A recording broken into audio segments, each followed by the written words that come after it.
রাধে কৃষ্ণ বন্ধুরা, কেমন আছেন আপনারা? আশা করি সবাই ভালো আছেন। আজকে আবার একটা নতুন ভিডিও নিয়ে হাজির হয়ে গেছি। ভিডিওটি শেষ অবধি দেখার অনুরোধ রইল। আজকের গল্প রবীন্দ্রনাথ ঠাকুরের বিখ্যাত ছোট গল্প শেষ কথা। আজকে গল্পের তৃতীয় পর্ব।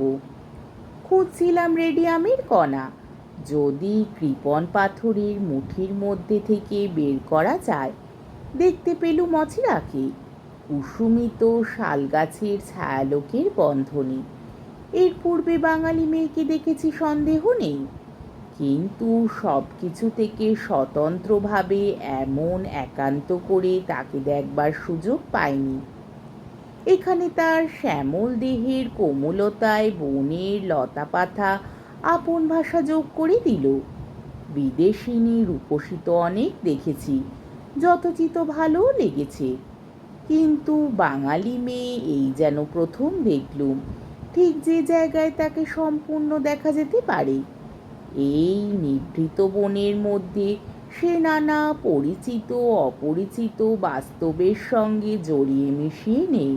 দেখে মনে হয় না সে বেনি দুলিয়ে ডায়োসিসানে পড়তে যায়, কিংবা বেথুন কলেজের ডিগ্রি ধারেনি, কিংবা বালিগঞ্জের টেনিস পার্টিতে উচ্চ কলহাস্যে চা পরিবেশন করে। অনেক দিন আগে ছেলেবেলায় হরু ঠাকুর কিংবা রাম বসুর যে গান শুনে তারপর ভুলে গিয়েছিলুম, যে গান আজ রেডিওতে বাজে না, গ্রামাফোনে পাড়া মুখরিত করে না, জানি না কেন মনে হলো সেই গানের সহজ রাগিণীতে ওই বাঙালি মেয়েটির রূপের ভূমিকা। মনে রইল সই মনের বেদনা। এই গানের সুরে যে একটি করুণ ছবি আছে, সে আজ রূপ নিয়ে আমার চোখে স্পষ্ট ফুটে উঠল।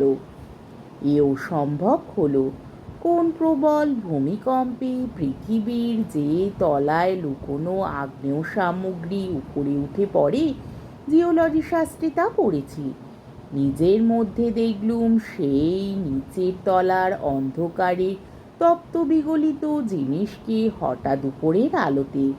কঠোর বিজ্ঞানী নবীন মাধবের অটল অন্তঃস্তরে এই ওলটপালট আমি কোনোদিন আশা করতে পারিনি।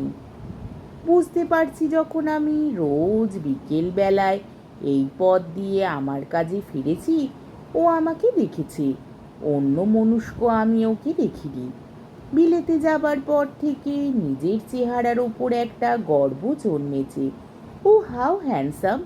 এই প্রশস্তির কানাকানিতে আমার অভ্যস্ত হয়ে গিয়েছিল। কিন্তু বিলেত ফেরত আমার কোনো কোনো বন্ধুর কাছে শুনেছি বাঙালি মেয়ের রুচি আলাদা। তারা মোলায়েম মেয়েলি রূপী পুরুষের রূপে খোঁজে। চলতি কথা হচ্ছে কার্তিকের মতো চেহারা। বাঙালি কার্তিক আর যাই হোক, কোনো পুরুষের দেব সেনাপতি নয়। প্যারিসে একজন বান্ধবীর মুখে শুনেছি বিলিতি সাদা রঙের অভাব। ওরিয়েন্টালের দেহে গরম আকাশ যে রং এঁকে দেয়, সে সত্যিকার রং, সে ছায়ার রং। ওই রঙই আমাদের ভালো লাগে। এই কথাটা বঙ্গোপসাগরের ধারে বোধহয় খাটে না। এতদিনের সব আলোচনা আমার মনেও ওঠেনি। কয়েকদিন ধরে আমাকে ভাবিয়েছে। রোদে পোড়া আমার রং, লম্বা আমার প্রাণসার দেহ, শক্ত আমার বাহু, দ্রুত আমার গতি, শুনেছি দৃষ্টি আমার তীক্ষ্ণ, নাক চিবুক কপাল নিয়ে সুস্পষ্ট জোরালো আমার চেহারা। এপস্টাইন পাথরে আমার মূর্তি গড়তে চেয়েছিল, সময় দিতে পারিনি। কিন্তু বাঙালিকে আমি মায়ের খোকা বলেই জানি, আর মায়েরা তাদের কোলের ধনকে মোমের গড়া পুতুলের মতো দেখতেই ভালোবাসে। এসব কথা মনের মধ্যে ঘুলিয়ে উঠে আমাকে রাগিয়ে তুলছিল। আগে ভাগেই কল্পনায় ঝগড়া করছিলুম অচিরার সঙ্গে। বলছিলুম, তুমি যাকে বলো সুন্দর সে বিসর্জনের দেবতা।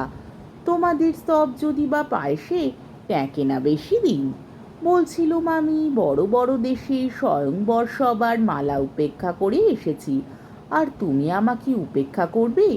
গায়ে পড়েই বানানো ঝগড়া এমনই ছেলে মানুষই যে একদিন হেসে উঠেছি আমপনুষ পায়। এদিকে বিজ্ঞানীর যুক্তি কাজ করছে ভিতরে ভিতরে, মনকে জানাই এটাও একটা মস্ত কথা।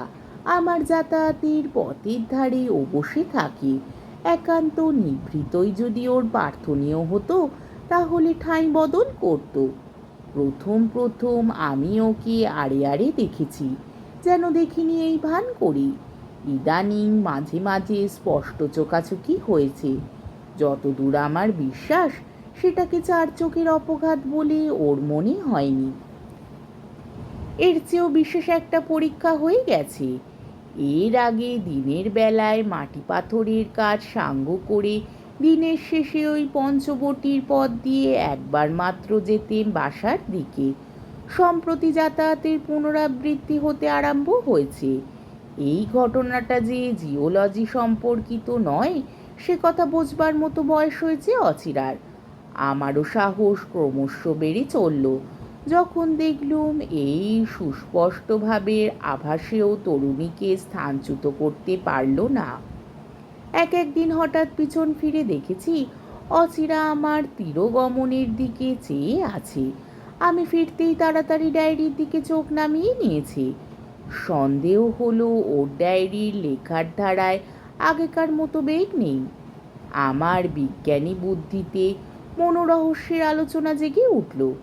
বুঝেছি সে কোনো এক পুরুষের জন্য তপস্যার ব্রত নিয়েছে। তার নাম ভবতোষ। সে ছাপড়ায় অ্যাসিস্ট্যান্ট ম্যাজিস্ট্রেটই করছে বিলেত থেকে ফিরে এসেই। তার পূর্বে দেশে থাকতে এদের দুজনের প্রণয় ছিল গভীর। কাজ নেবার মুখে একটা আকস্মিক বিপ্লব ঘটেছে। ব্যাপারটা কি খবর নিতে হবে। শক্ত হলো না, কেননা পাটনা বিশ্ববিদ্যালয়ে আমার কেমব্রিজে সতীর্থ আছে বঙ্কিম। ডাকে চিঠি লিখে পাঠালুম। বেয়ার সিভিল সার্ভিসে আছে ভবতোষ। কন্যাকর্তাদের মহলে জনশ্রুতি শোনা যায় লোকটি সৎপাত্র। আমার কোনো বন্ধু আমাকে তার মেয়ের জন্যে ওই লোকটিকে প্রাজাপতিক ফাঁদে ফেলতে সাহায্য করতে অনুরোধ করেছেন।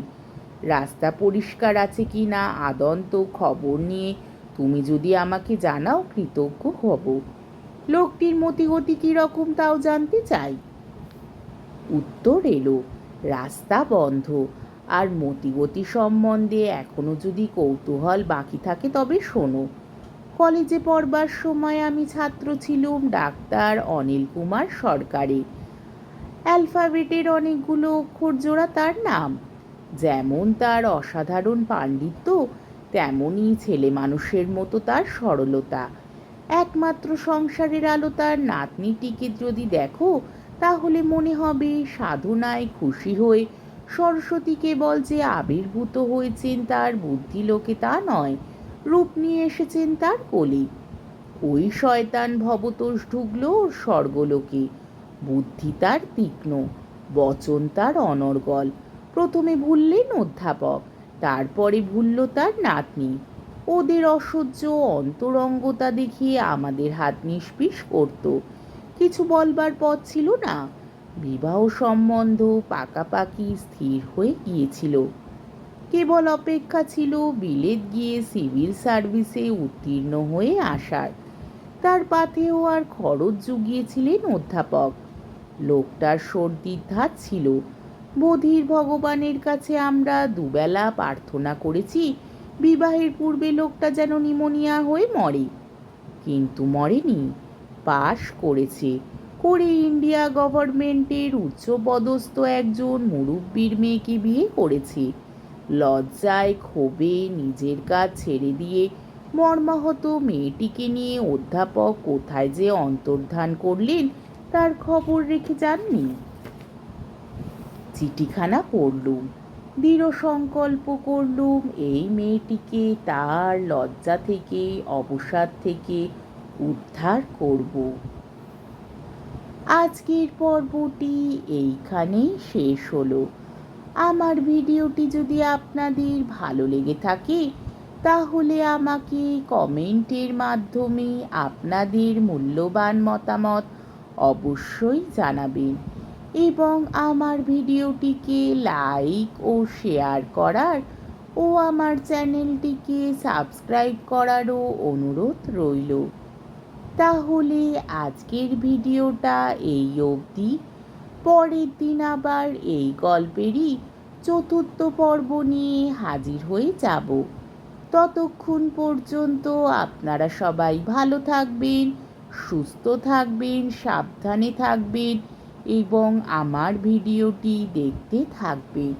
তাহলে আজকে আসি। রাধে কৃষ্ণ।